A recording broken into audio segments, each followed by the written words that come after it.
নির্বাচনকালীন সরকারের সহায়তা না পেলে ইসির নির্বাচনী রোডম্যাপ কাজে আসবে না, অভিমত বিশেষজ্ঞদের।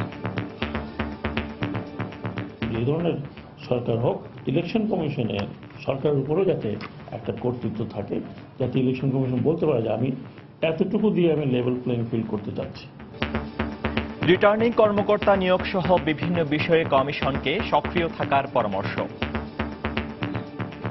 সক্রিয় নির্বাচন কমিশন একটা গুরুত্বপূর্ণ বিষয়। প্রশাসনিক পদক্ষেপ এবং সংস্কার যেখানে করার সেগুলো, রিটার্নিং অফিসারের বিষয়টা আলাদা করে আমি গুরুত্ব দিতে চাচ্ছি, এই জন্য যে ওইখানেই কিন্তু অনেক ধরনের সিগন্যাল চলে যায়। দেখছিলেন সময়ের বিশেষ শিরোনাম। সন্ধ্যার সময় সঙ্গে আছি আমি কামরুজ্জামান মামুন এবং আমি ফয়সাল মোর্শেদ। এবারে অন্যান্য শীর্ষ সংবাদ। তীব্র গরমে আজও গাজীপুরে 5টি পোশাক কারখানার শতাধিক শ্রমিক অসুস্থ। লোডশেডিং এ উৎপাদন ব্যাহত। শনিবারের মধ্যে সরবরাহ স্বাভাবিক হবে, আশ্বাস প্রতিমন্ত্রীর। খেলাধুলার উন্নয়নে তৃণমূল থেকে কাজ করছে সরকার, পৃষ্ঠপোষকতা দেয়া হবে দেশীয় খেলায়, বললেন প্রধানমন্ত্রী। সন্ত্রাস বিরোধী আইনের মামলায় জেএমবির সাবেক শীর্ষ নেতা সাইদুর রহমান সহ 3 জনকে 7.5 বছর করে কারাদণ্ড, 50,000 টাকা জরিমানা। ইংরেজি মাধ্যম স্কুলে প্রতি বছর সেশন চার্জ নেয়া অবৈধ ঘোষণা হাইকোর্টের। বাংলা ভাষার চর্চা বাড়ানো সহ 20 দফা নীতিমালা বাস্তবায়নের নির্দেশ। এবং বনানীতে 2 শিক্ষার্থী ধর্ষণ মামলার অন্যতম আসামি নাইমের স্বীকারোক্তিমূলক জবানবন্দি। রেন্টি হোটেলের কর্মকর্তাদের মানবাধিকার কমিশনের জিজ্ঞাসাবাদ।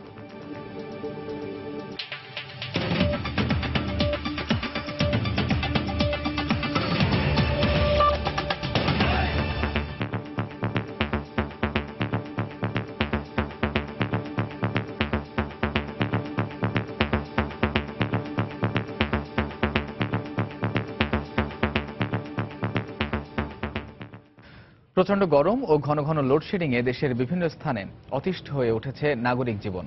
খুব প্রয়োজন ছাড়া ঘর থেকে বের হচ্ছেন না কেউ। তীব্র গরমে দেশের বিভিন্ন এলাকায় দেখা দিয়েছে নানা রোগবালাই। গরমে রোগীর সংখ্যা বাড়ায় হিমশিম খাচ্ছে হাসপাতাল কর্তৃপক্ষ। এদিকে প্রচণ্ড গরমে আজও গাজীপুরের 5টি কারখানার শতাধিক শ্রমিক অসুস্থ হয়ে পড়ায় ছুটি ঘোষণা করা হয়। ব্যুরো প্রতিবেদক ও জেলা প্রতিনিধিদের পাঠানো তথ্য ছবি নিয়ে ডেস্ক রিপোর্ট। তীব্র গরমে অসুস্থ হয়ে পড়েছেন গাজীপুরের 5টি তৈরি পোশাক কারখানার প্রায় 200 শ্রমিক। তাদের স্থানীয় বিভিন্ন হাসপাতালে ভর্তি করা হয়, তবে তারা শঙ্কামুক্ত বলে জানিয়েছেন চিকিৎসক। শ্রমিকরা অসুস্থ হয়ে পড়ায় অনন্ত, ডেল্টা ও কটন বিডি সহ বেশ কয়েকটি কারখানা একদিনের জন্য সাধারণ ছুটি ঘোষণা করেছেন কর্তৃপক্ষ। বুধবার অসুস্থ হয়ে পড়া 300 রোগীকে চিকিৎসা শেষে ছেড়ে দেওয়া হয়েছে। নওগাঁ সদর হাসপাতালে ডায়রিয়া ও পানিবাহিত বিভিন্ন রোগে আক্রান্ত রোগীর সংখ্যা বাড়ছে। পর্যাপ্ত শয্যা না থাকায় মেঝেতে চিকিৎসা দেয়া হচ্ছে তাদের। গরমে রোগীর সংখ্যা বাড়ায় হিমশিম খাচ্ছেন হাসপাতাল কর্তৃপক্ষ। অতিরিক্ত রোগীদের ভিড়কে সামাল দিতে হচ্ছে। আমাদের ডাক্তার সাহেবরা এবং আমাদের অন্যান্য যত কর্মীরা আছে সবাই প্রাণান্ত চেষ্টা করে এটা ট্যাকল দেওয়ার চেষ্টা করছে। প্রচণ্ড দাবদাহে বিপর্যস্ত হয়ে পড়েছে যশোরের জনজীবন। জেলায় সর্বোচ্চ তাপমাত্রা রেকর্ড করা হয়েছে 37 ডিগ্রি সেলসিয়াস। ভ্যাপসা গরমে একটু প্রশান্তির আশায় কেউ কেউ ভিড় করছেন শরবতের দোকানে। প্রচন্ড গরম পড়তেছে, তো এই কারণে আমরা ঠিকমতো পড়াশোনা করতে পারছি না। প্রচন্ড গরম, রিক্সা চালাতে পারছি না, এখানে শরবত খাচ্ছে। বিদ্যুৎ তো ঠিকমতো আমরা পাচ্ছি না, অল্প একটুখানি আসছে তারপর আপনার চলে যাচ্ছে, এত পরিমাণে লোডশেডিং হচ্ছে। অসহনীয় গরমে স্বস্তি নেই উত্তরের জনপদ রাজশাহী, দিনাজপুর ও সিরাজগঞ্জের জনজীবনে। প্রকৃতির এমন আচরণে কাহিল হয়ে পড়েছেন শ্রমজীবী মানুষ। সেই সঙ্গে ঘন ঘন লোডশেডিং এ বিপর্যস্ত তারা। তাসমিন আফরোজ, সময় সংবাদ। এদিকে গত কয়েকদিনের লোডশেডিংয়ে কলকারখানাগুলোতে উৎপাদন অর্ধেকে নেমে এসেছে। এতে ব্যবসায়ীরা লোকসানের মুখে পড়েছেন। বিদ্যুতের অভাবে কাজ করতে না পারায় কর্মরত শ্রমিকরা পরিবার পরিজন নিয়ে দুর্দশায় পড়েছেন। বিস্তারিত মাজিদুর রহমানের প্রতিবেদনে ছবি তুলেছেন রবিউল ইসলাম। 8 টন 9 টন প্রতিদিন আমাদের প্রোডাকশন হইতো পরিপূর্ণ বিদ্যুৎ পাইলে। সেই প্রোডাকশনের আজকের অবস্থা আমাদের কোন জায়গায় যে দাঁড়াইছে, এটা মানে অনেক কষ্টের সাথে বলতে হচ্ছে যে সেটা 3 টনে চলে আসছে। তার মানে 5 টন আমার প্রোডাকশন কমে গেছে বিদ্যুতের কারণে। গত কয়েকদিনের অব্যাহত লোডশেডিংয়ে বগুড়ার বিসিক শিল্পনগরীর রাব্বির মেটাল ইন্ডাস্ট্রিজের ব্যবস্থাপক এভাবেই তার কারখানার দুরবস্থার কথা জানান। প্রতিদিন ব্যাংক সুদ, কর্মচারী বেতন আর অন্যান্য খরচ মিলে 1 থেকে 1.5 লাখ টাকা লোকসান যাচ্ছে তার মতে জেলার চাউল কল সহ ক্ষুদ্র, মাঝারি ও ভারী শিল্প কলকারখানার অবস্থা একই রকম। 1 ঘন্টা থাকে, মনে করেন 2 ঘন্টা নেই। কাঁচা ধান নিয়ে আসছি আমরা, মনে করেন কাঁচা ধানগুলো তো ঠিক মতো যদি ডাইরেক্ট না উঠায়, ধান নষ্ট হয়ে যাচ্ছে, লাল হয়ে যাচ্ছে, চাউল কালার নষ্ট হয়ে যাচ্ছে। চুক্তিতে কাজ নেওয়া শ্রমিকরা তাদের কাজ বুঝিয়ে দিতে না পারায় পারিশ্রমিক পাচ্ছেন না। এ অবস্থায় পরিবার নিয়ে তারা খেয়ে না খেয়ে দিন কাটাচ্ছেন। দিনের মধ্যে 4 ঘন্টায় কারেন্ট থাকে না, আর আমার প্রোডাকশন হয় না, আমাদের রিপেয়ারিং কাজ হচ্ছে না। আমরা যদি কাজ না করতে পারি তা আমাদের সংসার কিভাবে চলবে? আমাদের ছাল পাল্লাক নিয়ে লেখাপড়া করায়, সকল ছাল হয়তো স্কুলে বেতন দিতে পারি না, প্রাইভেট পড়ার টাকা দিতে পারি না। লোডশেডিংয়ে ব্যবসায়ীদের পাশাপাশি কৃষক, শ্রমিক সবারই ক্ষতি হচ্ছে। তাই এ ব্যাপারে এখনই ব্যবস্থা নেওয়ার দাবি ব্যবসায়ী নেতাদের। সরকার যদি একটি উদ্যোগ না নেয়, তাহলে আমি মনে করি যে এই সেক্টরের একটি বিরাট ক্ষতি হবে এবং ধস নামবে। বিদ্যুৎ উন্নয়ন বোর্ড এবং পল্লী বিদ্যুৎ সমিতির তথ্য মতে বগুড়া জেলায় বিদ্যুতের চাহিদা রয়েছে 300 মেগাওয়াট। গড়ে প্রতিদিন বিদ্যুৎ পাওয়া যাচ্ছে 167 মেগাওয়াট। মাজিদুর রহমান, সময় সংবাদ, বগুড়া। শনিবারের মধ্যে বিদ্যুৎ সরবরাহ স্বাভাবিক হয়ে যাবে বলে আশ্বাস দিয়েছেন বিদ্যুৎ প্রতিমন্ত্রী নসরুল হামিদ বিপু। বিকেলে বিদ্যুৎ ভবনে সাম্প্রতিক বিদ্যুৎ পরিস্থিতি নিয়ে আয়োজিত ব্রিফিংয়ে তিনি একথা জানান। রমজান মাসে বিকেল 3টা থেকে রাত 10টা পর্যন্ত সিএনজি স্টেশন বন্ধ থাকবে বলেও জানান তিনি। মেঘনা ঘাটে আমাদের টাওয়ারটি পড়ে যাওয়ার জন্য ওখানে প্রায় 400 মেগাওয়াট পাওয়ার আমরা এভাকুয়েশন করতে পারছি না বলেই কিন্তু হঠাৎ করে এই ঝামেলাগুলো হয়েছে। পরিস্থিতি ভালোর দিকে যাচ্ছে। এখন আমাদের বিদ্যুৎ উৎপাদন প্রায় 8000-এর উপরে হচ্ছে। আমরা আশা করছি রমজানে আমাদের রিকোয়ারমেন্ট হবে প্রায় 10,000-এর উপরে। আমরা আশা করছি শনিবার থেকে আমরা 10,000-এর উপরে বিদ্যুৎ দিতে পারবো। জামায়াতুল মুজাহিদিন বাংলাদেশের সাবেক প্রধান সাইদুর রহমান সহ 3 আসামিকে সন্ত্রাস বিরোধী আইনের একটি মামলায় 7.5 বছর করে কারাদণ্ড দিয়েছেন আদালত। দণ্ডের পাশাপাশি আসামিদের 50,000 টাকা জরিমানা, অনাদায়ে আরও 1 মাসের কারাদণ্ড দেয়া হয়েছে। ঢাকার 6 নম্বর বিশেষ জজ আদালতের বিচারক ইমরুল কায়েস মামলার রায় ঘোষণা করেন। মামলার অপর 2 আসামি আব্দুল্লাহ হেল কাফি এবং তার স্ত্রী আয়েশা আক্তার পলাতক রয়েছে।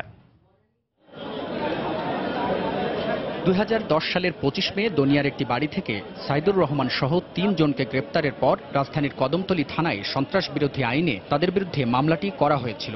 গত 7 বছর ধরে নানা সময়ে শুনানির পর এবছর 18 মে চূড়ান্ত যুক্তিতর্ক শেষে 25 মে রায়ের জন্য দিন ধার্য করেছিলেন আদালত। সন্ত্রাস বিরোধী আইনের 9 ধারায় নিষিদ্ধ সংগঠনের পক্ষে প্রচার চালানোর দায়ে 3 আসামির সবাইকে 7 বছরের কারাদণ্ড ও 50,000 টাকা জরিমানা, অনাদায়ে আরও 1 মাসের সাজার রায় দেন আদালত। আর একই আইনের 8 ধারায় নিষিদ্ধ সংগঠনের সদস্য হওয়ার অপরাধে তাদের 6 মাসের কারাদণ্ড ও 50,000 টাকা করে জরিমানা, অনাদায়ে আরও 1 মাসের সাজা দেন আদালত। রাষ্ট্রপক্ষের আইনজীবী জানান, 7 বছর আগে সাইদুর রহমান গ্রেপ্তার হওয়ায় এ মামলায় সাইদুরের 6 মাস সাজা বাকি থাকল। এই আসামির বিরুদ্ধে 3টে ধারায় অভিযোগ গঠন করা হয়েছিল। 8, 9, 10। 8, 9, 8-এ হলো 6 মাসের সাজা দিয়েছেন বিজ্ঞ আদালত। পবিত্র কোরআন, হাদিস এইটা বিকৃত করে মিথ্যাভাবে সাধারণ জনগণকে উদ্বুদ্ধ করে মিথ্যাভাবে প্রচার করা, আর এই যে প্রচারের যে বই পুস্তক নিষিদ্ধ সরকার থেকে 9 ধারা, এইটা হচ্ছে 7 বছর সাজা। আর যে 10 ধারা, এইটাই ষড়যন্ত্র করা, এইটা খালাস দিয়েছেন। এদিকে অভিযোগ ভিত্তিহীন দাবি করে এ রায়ে অসন্তোষ প্রকাশ করেন আসামি পক্ষের আইনজীবী।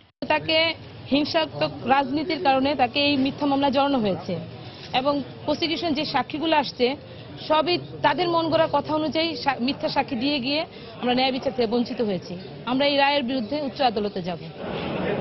আদালত এর রায়ের পর্যবেক্ষণে বলেছেন, 2007 সালে শায়খ আব্দুর রহমান সহ জেএমবির শীর্ষ নেতাদের ফাঁসির রায় হওয়ার পর হবিগঞ্জের সাবেক জামায়াত নেতা মাওলানা সাইদুর রহমানের নেতৃত্বে পুনর্গঠিত হয় নিষিদ্ধ এ জঙ্গি সংগঠনটি। মামলার অভিযোগপত্র থেকে জানা যায়, অপর একটি মামলায় 20 বছরের কারাদণ্ড রয়েছে তার বিরুদ্ধে। হাবিবুল ইসলাম হাবিব, সময় সংবাদ, ঢাকা। রাজধানীর গুলশানে হলি আর্টিজানে হামলা মামলার চার্জশিট শিগগিরই দেয়া হবে বলে জানিয়েছেন স্বরাষ্ট্রমন্ত্রী আসাদুজ্জামান খান কামাল। দুপুরে সচিবালয়ে জাইকার প্রেসিডেন্টের সঙ্গে বৈঠক শেষে সাংবাদিকদের একথা জানান তিনি। দেশে জাইকার প্রকল্পগুলোতে নেওয়া বিশেষ নিরাপত্তা ব্যবস্থায় সংস্থাটি সন্তুষ্ট বলে জানান মন্ত্রী। আমাদের সিকিউরিটি ফোর্সকে ট্রেনিং দিয়ে নিয়ে এসেছি। আমরা সিকিউরিটি ফোর্স ওটাকে সক্ষমতা বৃদ্ধির জন্য সর্বাত্মক প্রচেষ্টা করছি। তোমাদের যদি কোনো সাজেশন থাকে তোমরা বলো। তারা বলছে যে আমরা সন্তুষ্ট। বিচারে কি হচ্ছে সেগুলো জানতে চেয়েছিলেন, আমরা তাদেরকে জানিয়ে দিয়েছি যে সেই রংপুরে কনিয়সুজি সেইটার মামলার রায় হয়ে গিয়েছে, সেখানে ডেথ পেনাল্টি হয়ে গিয়েছে 4 জনের, এবং এই যে হোলি আর্টিজানের এইটাও ফাইনাল স্টেজে চলে আসছে। আমরা যে কোনো সময় চার্জশিট দেব। আর্থ সামাজিক উন্নয়নের পাশাপাশি ক্রীড়াঙ্গনেও দেশ সমান তালে এগিয়ে যাচ্ছে উল্লেখ করে প্রধানমন্ত্রী শেখ হাসিনা বলেছেন, বিভিন্ন সম্মাননার সঙ্গে ক্রীড়াক্ষেত্রেও বিশেষ মর্যাদায় ভূষিত হচ্ছে বাংলাদেশ। সকালে রাজধানীতে নৌ সদর দফতরে আয়োজিত সেরা সাঁতারুর খোঁজে বাংলাদেশ শীর্ষক প্রতিযোগিতার চূড়ান্ত পর্বের অনুষ্ঠানে একথা বলেন তিনি। বিজয়ী 60 জন প্রতিযোগীর হাতে পুরস্কার তুলে দিয়ে প্রধানমন্ত্রী বলেন, দেশের প্রতিটি উপজেলায় মিনি স্টেডিয়াম ও জেলা পর্যায়ে সুইমিং পুল নির্মাণে কাজ করছে সরকার। গেল বছরের 19শে মে ঢাকা থেকে শুরু হয় সুইমার ট্যালেন্ট হান্ট বা সেরা সাঁতারুর খোঁজে বাংলাদেশ শীর্ষক এক প্রতিযোগিতা। বাংলাদেশ সুইমিং ফেডারেশনের উদ্যোগের এই আয়োজনে সহযোগিতায় ছিল বাংলাদেশ নৌবাহিনী।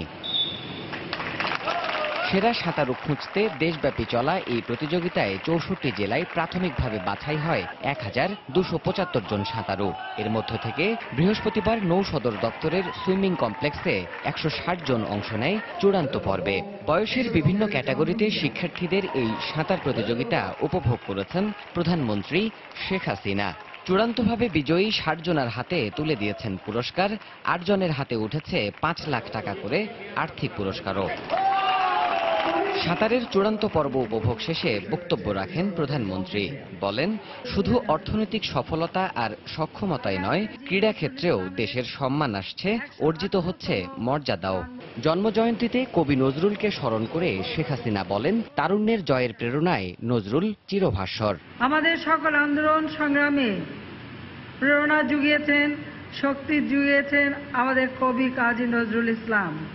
বাংলাদেশ শুধু আজকে অর্থনৈতিক ও সামাজিকভাবেই এগিয়ে যাচ্ছে না, আজকে আমরা ক্রীড়া ক্ষেত্রে সাংস্কৃতিক অঙ্গনেও বাংলাদেশ বিশেষ ভূমিকা রেখে যাচ্ছে। শ্রীলঙ্কা ছিল 6 নম্বরে, এখন আমরা বাংলাদেশ 6 নম্বরে, অর্থাৎ একে একে আমরা অনেকেই পিছনে ফেলেছি। আশা করি একদিন ওয়ার্ল্ড কাপেও বাংলাদেশ ক্রিকেটে জয়লাভ করবে। শিক্ষার্থীদের ছোটকাল থেকেই খেলাধুলার প্রতি আগ্রহ তৈরি করা গেলেই কেবল সুপ্ত প্রতিভা বিকাশের পথ সুগম হবে মন্তব্য করে তিনি বলেন, সব জেলায় সুইমিং পুল নির্মাণে কাজ করছে সরকার। প্রতিটি উপজেলায় একটি করে খেলার মাঠ এবং ছোট্ট করে একটু গ্যালারি এবং সেখানে গ্রিন রুম এবং সব ব্যবস্থা আমরা করে দিচ্ছি। জেলায় জেলায় আমরা সুইমিং পুল করে দিচ্ছি। দেশের প্রত্যন্ত অঞ্চলগুলোতেও শিক্ষার্থীরা যাতে ক্রীড়ায় সম্পৃক্ত হবার সুযোগ থেকে বঞ্চিত না হয়, সেজন্য সরকার এক্ষেত্রে দীর্ঘমেয়াদী পরিকল্পনা নিয়েই এগোচ্ছে বলেও জানান প্রধানমন্ত্রী শেখ হাসিনা। দেবাশিস রায়, সময় সংবাদ, ঢাকা। সন্ধ্যার সময় আরো থাকছে।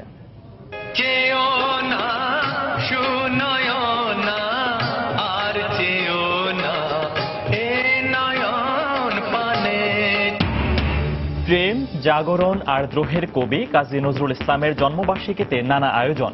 জঙ্গিবাদ সহ বিভিন্ন সংকটে মুক্তি দিতে পারে নজরুল চর্চা, মত বিশিষ্টজনদের।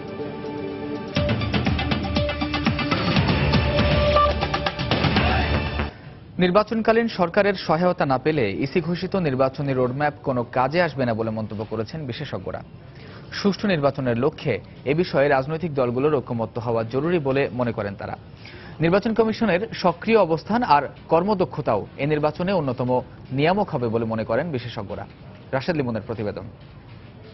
নির্বাচন কমিশনকে করতে পারবেন। একাদশ সংসদ নির্বাচনকে সামনে রেখে নির্বাচনী রূপরেখা ঘোষণা করল নির্বাচন কমিশন।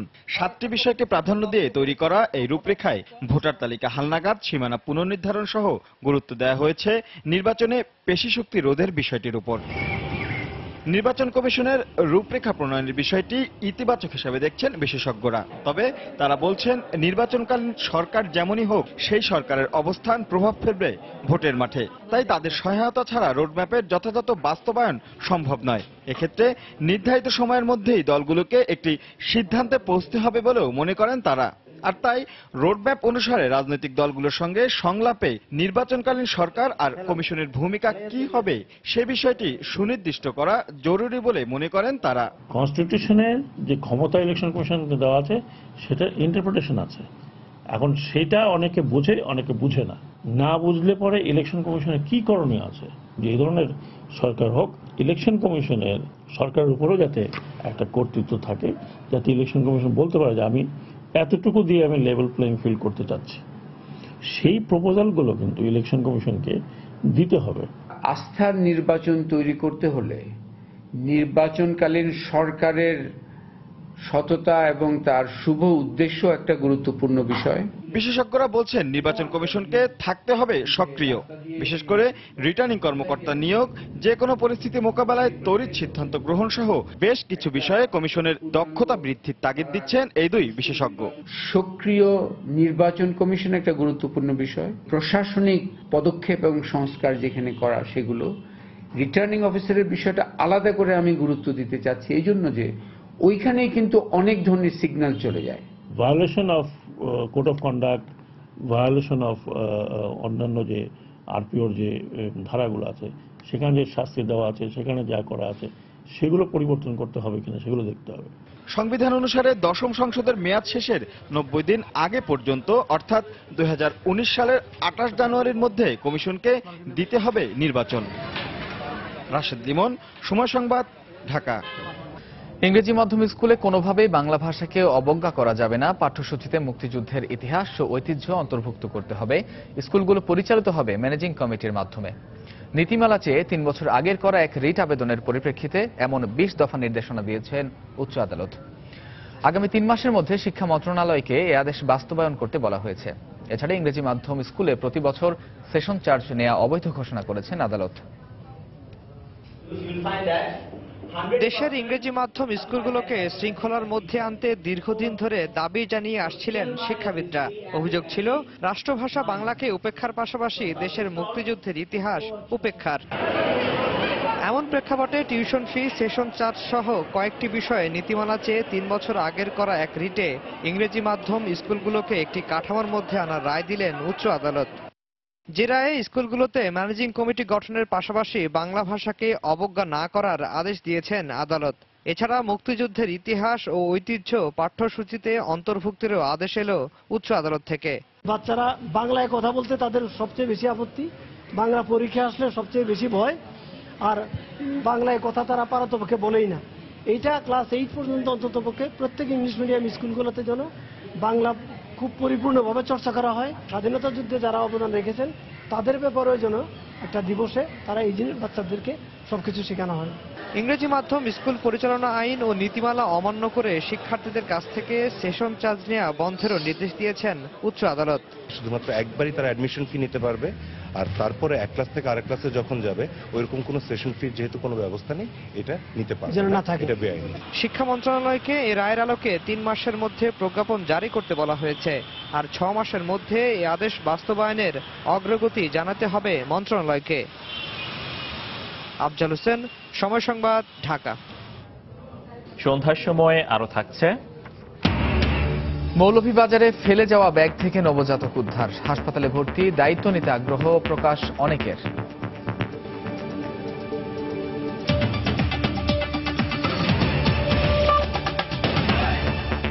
বিএনপি ক্ষমতায় থাকার সময় দলবাজি করে বিচার বিভাগকে ধ্বংস করেছে বলে মন্তব্য করেছেন আওয়ামী লীগের সাধারণ সম্পাদক ওবায়দুল কাদের।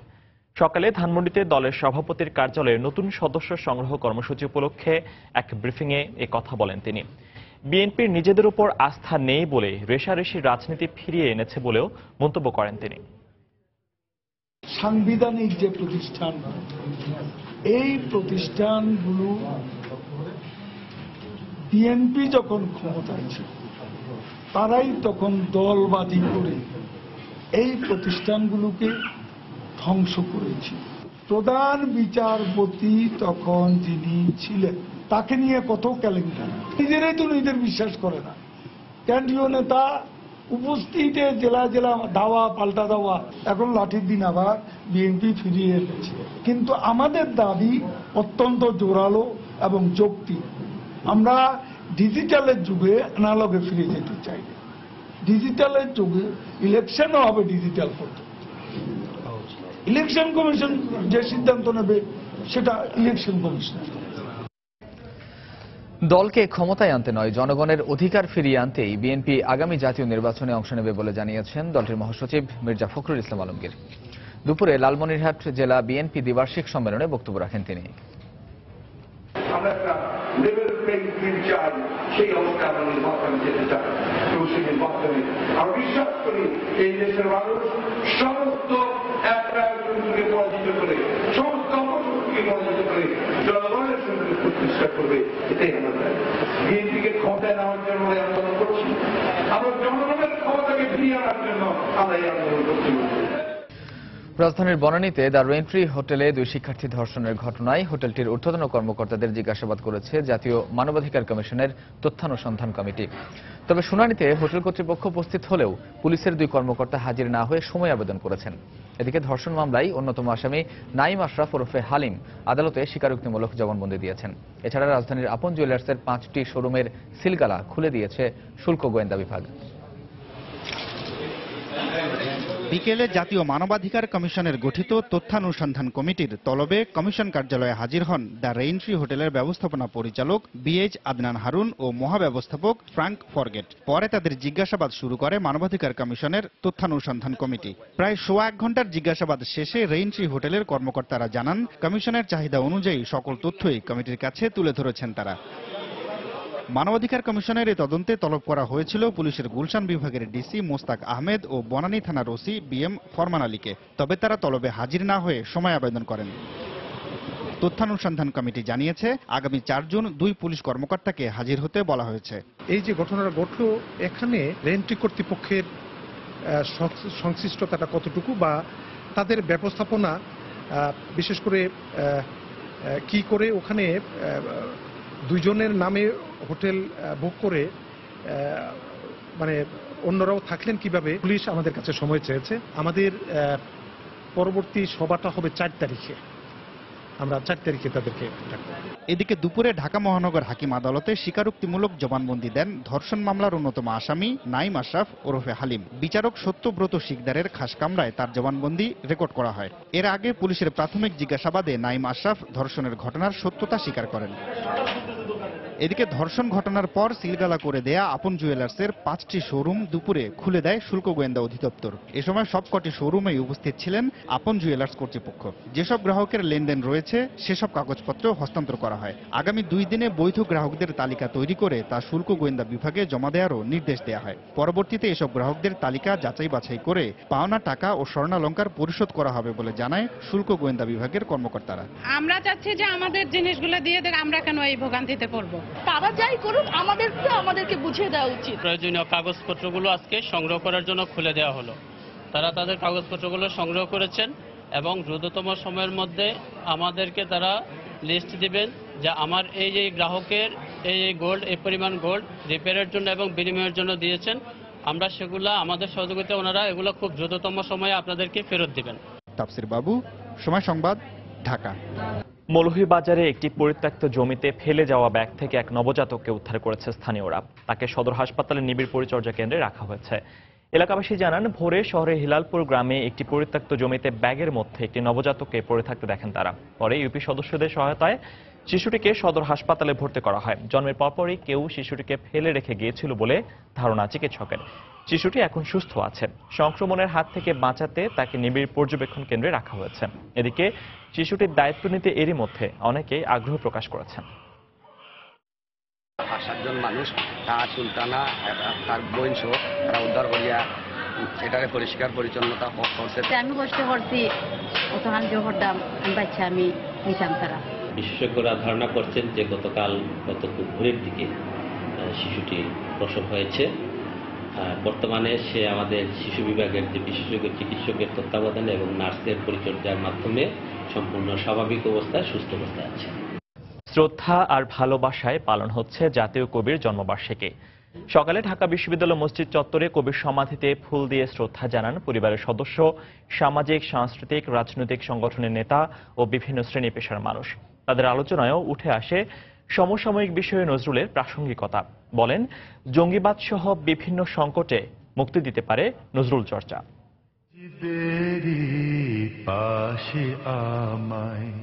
সাম্য ও মানবতার কবি কাজী নজরুল ইসলামের সমাধি এভাবেই ছেয়ে যায় ভক্ত অনুরাগীদের শ্রদ্ধার ফুলে ফুলে। বিদ্রোহী কবির জন্মবার্ষিকীতে বৃহস্পতিবার ভোর থেকেই ঢাকা বিশ্ববিদ্যালয়ের মসজিদের পাশে সমবেত হন সর্বস্তরের জনতা। একে একে ফুল দিয়ে শ্রদ্ধা জানান বিভিন্ন সামাজিক, সাংস্কৃতিক ও রাজনৈতিক সংগঠনের নেতৃবৃন্দ। পরাধীনতা ও শোষণের কবল থেকে জাতিকে প্রথম স্বাধীন ও মুক্ত হওয়ার ডাক দিয়েছিলেন নজরুল। তার কলম শাসকের অস্ত্রের চেয়েও ছিল শক্তিমান। তিনি বিদ্রোহী, তিনি সংগ্রামী, তিনি আবার শান্তির বার্তাবাহক।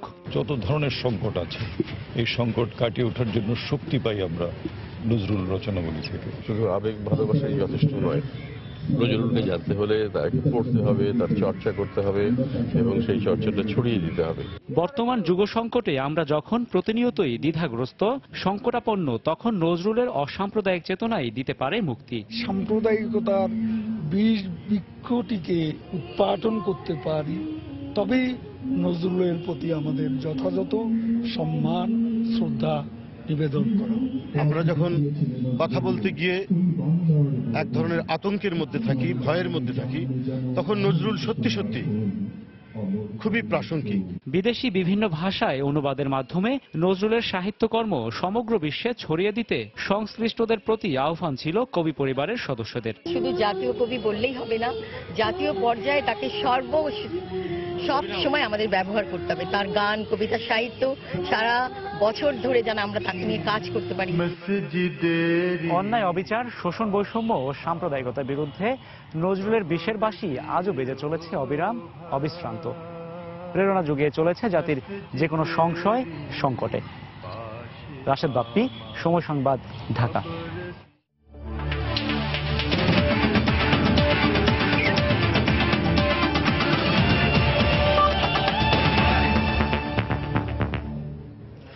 এবার বিপিএল এর পঞ্চম আসর মাঠে গড়াতে যাচ্ছে 4 নভেম্বর থেকে। এর আগে 2 নভেম্বর হবে উদ্বোধনী অনুষ্ঠান, আর 16 সেপ্টেম্বর থেকে শুরু হবে প্লেয়ার ড্রাফট। বিসিবির মিডিয়া সেন্টারে আনুষ্ঠানিক সংবাদ সম্মেলনে একথা জানিয়েছেন বিপিএল গভর্নিং কমিটির চেয়ারম্যান আফজালুর রহমান সিনহা।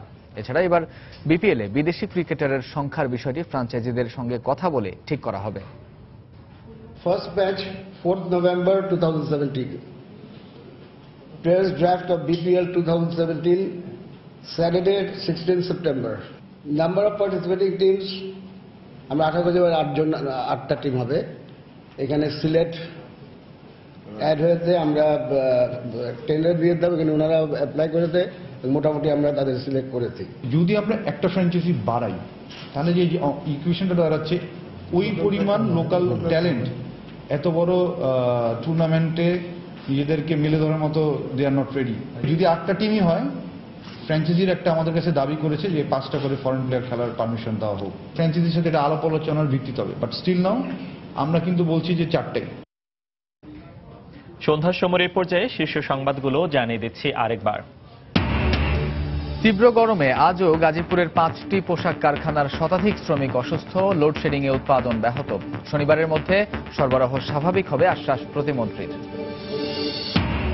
খেলাধুলার উন্নয়নে তৃণমূল থেকে কাজ করছে সরকার, পৃষ্ঠপোষকতা দেয়া হবে দেশীয় খেলায়, বললেন প্রধানমন্ত্রী। সন্ত্রাস বিরোধী আইনের মামলায় জেএমবির সাবেক শীর্ষ নেতা সাইদুর রহমান সহ 3 জনকে 7.5 বছর করে কারাদণ্ড, 50,000 টাকা জরিমানা। মৌলভীবাজারে ফেলে যাওয়া ব্যাগ থেকে নবজাতক উদ্ধার, হাসপাতালে ভর্তি। দায়িত্ব নিতে আগ্রহ প্রকাশ অনেকের।